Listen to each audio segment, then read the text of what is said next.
Hello বন্ধুরা, আজকে চলে আসলাম একটা নতুন রেসিপি। মানে আমার এই চ্যানেলটার জন্যই পুরোপুরি নতুন। তো এখানে আমি নিয়েছি দুটো বড় তেলাপিয়া মাছের মাথা আর দুটো ভোলা মাছ। খুব বড় বড় ভোলা মাছগুলো নিয়ে এসেছিলো। পেটে কিন্তু জানো বন্ধুরা ডিমও রয়েছে বেশ।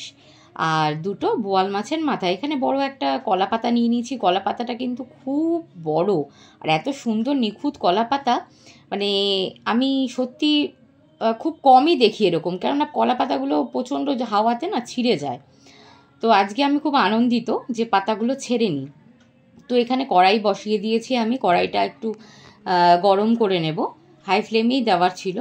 তো গরম হয়ে যাওয়ার পরে আমি পাতাগুলোকে একটু মানে সেঁকে নিলাম আগুনের তাপে, কারণ পাতাগুলো না একদম একটু মরমরা টাইপের হয়ে থাকে। তো যখন আমি সেঁকে নেব না আগুনে, তখন ওগুলো নরম হয়ে যায়।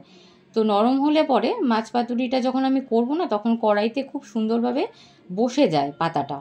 তো তার জন্যই আমি মাকে দেখতাম যে এই পাতাগুলো একটুখানি কেটে ধুয়ে সেঁকে নিত। তো আমি সেরকমভাবেই শিখেছি। মানে আমি মাকে দেখেই শিখতাম। কোনো সময় আমাকে মা হাতে ধরে শেখা বা এটাতে ওটা দে, এইটাতে এই মশলা দিয়ে কোনো সময় বলেনি। তো এখানে আমি পেঁয়াজ আর আলু কুচিয়ে নিলাম। কুচিয়ে নেওয়ার পর নুন হলুদ দিয়ে আর দু রকমের মশলা দিয়েছি। বন্ধুরা, মশলাটা যদি তুমি জানতে চাও, সিক্রেট মশলা, ঠিক আছে, তাহলে আমাকে ইনবক্স করো, কমেন্ট বক্সে কমেন্ট করো, কেমন? তো আমি এখানে সুন্দরভাবে গুছিয়ে বসিয়ে দিলাম। এবার হওয়ার অপেক্ষা।